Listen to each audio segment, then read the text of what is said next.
tetap saya menganggap investasi yang jujur itu emas ya. Halo Smart Viewers, kita hari ini sudah bersama dengan Bapak Edi Hermanto atau biasa dipanggil Bang Edi di sini. Halo Bang Edi, apa kabarnya? Alhamdulillah baik Mbak Nisa. Iya, alhamdulillah. Nah, Bang Edi, saya beranjak nih dari pertanyaan tentang evolusi emas. Emas kan hari ini tuh sudah berevolusi ya menjadi bentuk yang lebih kekinian. Yang dulunya mungkin bentuknya itu emas batangan, terus ada yang bentuknya emas perhiasan. Nah, sekarang itu udah beralih ke bentuk-bentuk yang lebih kekinian lah ya. Kayak emas digital, terus emas yang bentuknya kecil-kecil. Nah, gimana sih Bang Edi melihat fenomena semacam ini? Sebenarnya ini sebuah kebutuhan ya. Jadi kalau dari pengalaman saya dulu waktu di toko emas itu, ada beberapa tamu yang datang ke toko, misalnya udah jauh-jauh datang ke toko, beliau nyari ukuran yang sesuai dengan uangnya, tapi ternyata tidak ada emas yang seukuran misalnya harga 100.000 saat itu belum ada gitu kan. Dari timbul ide untuk mencetak emas dengan ukuran yang kecil-kecil gitu. Itu awalnya. Oke. Berarti memang melihat dari pasar dan kebutuhan kayak gitu Bang Edi ya? Iya, Nah, kita harus terbuka untuk setiap perubahan kebutuhan pasar seperti apa, kita harus berusaha untuk merespon. Kayak itu. oke. Nah, emas sendiri itu kan identik banget nih Bang Edi dengan yang namanya investasi.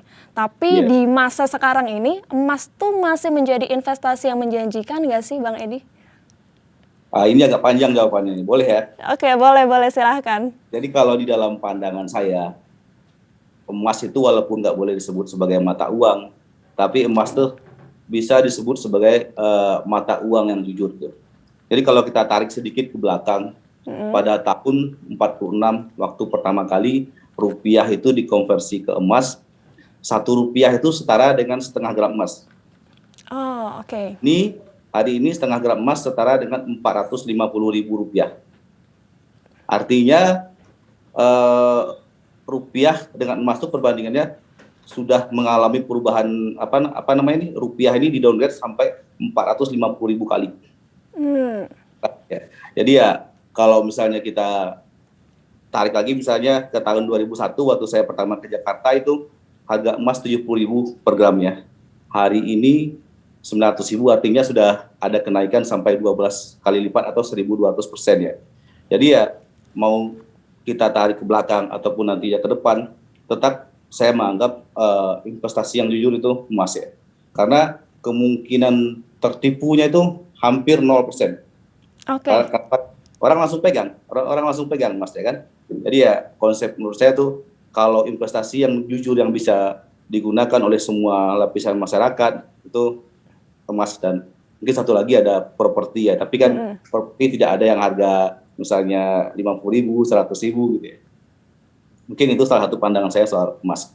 Oke. Nah, itu tadi Smart Viewers, Bang Edi ini sebagai founder dari Mini Gold Indonesia tuh menyatakan bahwa emas masih menjadi investasi yang salah satu yang paling menjanjikan lah ya Bang Edi. Nah, terus apabila Smart Viewers atau anak-anak muda nih zaman sekarang ini baru mau mulai menginvestasikan keuangannya untuk emas, gimana Bang Edi cara untuk memulainya? Yang paling mudah kita kalau untuk berinvestasi tentu kita harus hitung dulu total biaya bulanan kita berapa. Misalnya income-nya 5 juta, kita total pengeluaran misalnya 4 juta. Artinya uang lebih itulah yang kita belikan ke emas. Jadi jangan sampai misalnya kita gajinya 5 juta lalu 2,5 jutanya kita belikan emas, sedangkan pengeluaran kita totalnya normalnya 4 juta. Nanti malah belum apa-apa emasnya udah dijual lagi gitu. Sedangkan kalau emas itu bukan investasi jangka pendek yang misalnya 1 minggu, 2 minggu, terus sudah ada cuan di situ. Jadi emas itu masuk ke kategori investasi jangka panjang, tapi aman. Aman apabila emasnya dipegang sendiri. Oke, baik Bang Edi. Nah, berarti selanjutnya pertanyaannya ini yang mungkin paling sering ditanyakan nih sama anak-anak muda zaman sekarang, kira-kira tadi jangka waktunya tuh berapa lama berarti? Kalau kita lihat dari grafiknya dari tahun ke tahun ya, rata-rata emas tuh normalnya naik 10% per tahun. Itu kalau dalam keadaan normal. Kadang-kadang ada juga saatnya naik 50% setahun gitu ya. Jadi kalau kita mau lihat keuntungan dari investasi emas tuh biasanya setelah 10 tahun. Itu kelihatan tuh mungkin ada kenaikan sampai 100% lebih. Tapi kalau hanya baru beberapa bulan belum kelihatan ada kenaikan yang signifikan. Oke, oke. Nah, terima kasih untuk sharingnya Bang Edi. Nah, Smart Viewers, tadi saya sudah mengatakan bahwa Bang Edi ini adalah founder dari Mini Gold Indonesia. Nah, mungkin Bang Edi bisa menceritakan kepada Smart Viewers yang sedang menonton hari ini, apa sih sebenarnya Mini Gold itu? Jadi mini goalnya kalau yang kita bahas dari tadi bahwa konsep mini goal ini kan tagline-nya semua bisa punya emas tuh. Jadi kalau udah ada kata semua itu artinya apakah misalnya abang ojek online ataupun tukang sapu jalanan ataupun saya karyawan swasta, pegawai negeri semuanya bisa punya emas. Tidak terbatas pada jumlah uangnya berapa gitu. Jadi mini goal ini adalah emas dengan ukuran terkecil dan emasnya bisa langsung dipegang. Jadi kalau misalnya ada mungkin sistem investasi yang emas digital misalnya kan emasnya tidak dipegang, hanya pegang catatan aja atau berupa saldo digital gitu. Tapi kalau mini gold ini emas yang ada fisiknya yang bisa langsung dipegang oleh para investor ataupun yang konsumen penabung emas. Oke, berarti kita beli emas langsung bisa dipegang, kayak gitu Bang Edi ya? Nah, mini gold ini berarti emas murni kan Bang Edi?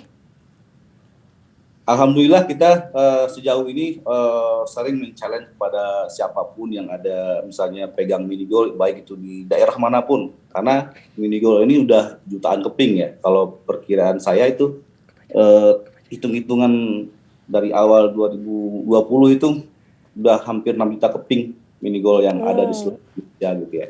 Jadi kita selalu senang dan antusias apabila ada yang melakukan tes ke toko emas ataupun ke laboratorium gitu ya. Karena dari situ kita maksudnya lebih dikenal produk kita ini beneran emas asli atau bukan gitu ya. Bahkan kadang-kadang kita bikin sayembara kalau ada yang ngecek ke toko emas ataupun pegadaian kita kasih rewardnya apa gitu. Karena kita emang senang maksudnya masyarakat tuh yakin bahwa yang beliau pegang itu beneran adalah emas murni gitu. Jadi tidak ada semakin banyak orang yang melakukan tes misalnya di lapangan itu keraguan soal mini gold itu semakin kecil gitu. Karena memang kita paham lah psikologisnya masyarakat banyak itu sering tertipu ya. Ya maaf maksudnya masyarakat banyak tuh banyak track record yang ada perusahaan-perusahaan mungkin ya kita nggak perlu sebut lah ada yang misalnya menipu masyarakat banyak atau berupa investasi bodong dan lain-lainnya. Wajar kalau kemudian masyarakat lebih aware, lebih hati-hati dalam berinvestasi gitu. Jadi menurut saya tuh senang aja kalau masyarakat aktif melakukan check and balance itu maksudnya ini mini gold ini beneran emas ini atau bukan. Jadi mereka cek ke lab, cek ke pegadaian ataupun toko emas ya. Kita senang aja. Bahkan kita kasih reward bagi yang suka melakukan cek itu. Jadi insya Allah kita garansi mini gold semua yang setelah beredar itu insya Allah adalah emas murni 24 karat. Oke, jadi Smart Viewers di rumah ini nggak perlu ragu lagi karena mini gold itu adalah emas asli. Oh ya, Bang Edi, mini gold sendiri tuh udah ada dari tahun kapan ya? Kita awal launching itu Oktober 2019 Kak. Jadi hanya 2 bulan setelah launching itu tiba-tiba ada COVID di Wuhan ya. Ya, jadi pada saat kita launching itu mungkin sedikit banyak ada keraguan nih kira-kira gimana. Tapi ternyata kembali lagi pada filosofi emas itu. Emas itu apabila ekonomi lagi turun, dia tetap naik. Apabila ekonomi lagi naik, dia ikut naik. Kita tarik misalnya ke tahun 98 gitu ya. Tahun 98 itu hampir semua BUMN itu menukik. Yang survive hanya yang pegang emas, yaitu Antam dan Pegadaian. Pegadaian itu misalnya hampir semua BUMN itu terpaksa merumahkan pegawainya, tapi Pegadaian itu tiap hari nambah karyawan. Karena mereka pegang aset emas. Jadi dalam keadaan apapun, apakah keadaan baik, keadaan normal, ataupun misalnya keadaan huru-hara, emas itu dia sekurang-kurangnya stabil ataupun ada kenaikan luar biasa. Jadi ya menurut saya sudah benarlah apa yang diwariskan oleh kakek nenek kita ataupun misalnya orang tua kita. Dulu mereka kalau misalnya mau bikin rumah ataupun misalnya mau bikin usaha gitu, mereka tinggal lepas gelangnya, copot kalungnya, jual, jadi itu rumah, jadi itu usaha kan. Itu. Jadi ya konsepnya jadul konsepnya, tapi itu masih berlaku. Bahkan ada satu lagi bahasa yang bombastis. Emas itu adalah mata uang di awal zaman dan akhir zaman. Yang tidak suka emas akan ketinggalan zaman gitu. Itu bahasa yang ini agak sedikit bombastis, tapi menggambarkan soal betapa pentingnya kita megang emas. Oke. Pegang Oke. di emas. Oke, baik Bang Edi. Nah, ini mungkin untuk smart viewers yang udah nggak sabar nih pengen mencoba investasi emas, mini gold sendiri itu bisa dibelinya di mana tuh, Bang Edi? Mini gold saat ini ada 9.000 lebih distributor di seluruh Indonesia, ada 100.000 reseller juga ya. Jadi kalau teman-teman misalnya belum ada kenalan yang tahu mini gold, bisa juga klik pada website kita minigold.co.id, nanti akan terhubung kepada admin. Juga nanti mungkin admin akan arahkan ke para distributor yang terdekat di lokasi teman-teman masing-masing gitu. Jadi kita tetap mengutamakan adanya COD ataupun misalnya silaturahmi antara pembeli dengan penjual gitu ya. Tapi juga bisa ada di aplikasi kita, aplikasi MyGold. Oke. Ya, aplikasi MyGold teman-teman juga bisa beli mini gold di situ ada ribuan reseller mini gold yang sudah membuka toko pada marketplace tersebut gitu. Oke, berarti smart viewers ini bisa cek di aplikasi MyGold tadi ya, namanya Bang Edi, atau bisa juga cek di websitenya Minigold ya. Nah, ngomong-ngomong soal website nih Bang Edi, tadi kami juga udah menilik nih. Ternyata Minigold sendiri itu punya beberapa macam series ya, kayak ada Black Series, White Series, eksklusif, sampai ada gift series, dan yang paling terbaru nih kayaknya itu ada yang namanya Baby Burn Series. Nah sebenarnya Bang Edi, apa sih yang membedakan jenis-jenis produk itu? Ya, jadi kalau yang Black Series dan White Series itu soal pilihan dulunya. Teman-teman banyak yang suka warna putih, suka warna hitam, itu harganya sama aja gitu. Tapi kalau yang kemasan yang hitam dan putih itu lebih kepada kemasan reguler ya Kak. Kalau misalnya ya seperti kemasan yang ini harganya lebih ekonomis karena untuk investasi kita lebih sarankan yang reguler ini Kak. Gitu. Kalau misalnya yang gift series yang disebut tadi misalnya ada kid series, ada love dan juga misalnya happy birthday gitu ya, itu lebih kepada gift. Jadi kita tetap sarankan kepada konsumen kalau hanya tujuannya untuk investasi, beli yang biasa aja. Beli yang reguler aja gitu. Tapi kalau misalnya tujuannya untuk hadiah, untuk gift ke teman-teman, itu baru beli yang gift series yang kita sebut tadi gitu. Ya ada beberapa varian lah. Termasuk juga mini gold itu bisa custom ya. Misalnya Binus mau custom nih ada lulusan terbaik ataupun misalnya lulusan satu angkatan berapa ratus orang gitu, semuanya bisa custom pakai apa namanya custom pakai logonya Binus dan lain-lain gitulah bisa. Oke. Jadi sesuai kebutuhan, butuhnya yang mana Mini Gold menyediakan seperti itu Bang Edi ya. Nah, Nah Mini Gold ini itu bisa nggak sih kalau misalnya kita mau jual itu kita jualnya di toko emas Bang Edi? Dulu kalau di awal-awal sebelum orang tahu itu mini gold mungkin agak sedikit kesulitan ya. Banyak kita yang berusaha untuk melakukan pendekatan pada toko emas. Nanti kalau ada yang jual mini gold ini tolong diterima ya. Itu sikap proaktif kita mendatangi toko-toko emas supaya mereka nantinya kalau ada yang jual tolong diterima gitu. Dan kita juga menggaransi kalau toko emas mau jual ke kita akan terima gitu. Demikian juga dengan pegadaian dan lain-lain.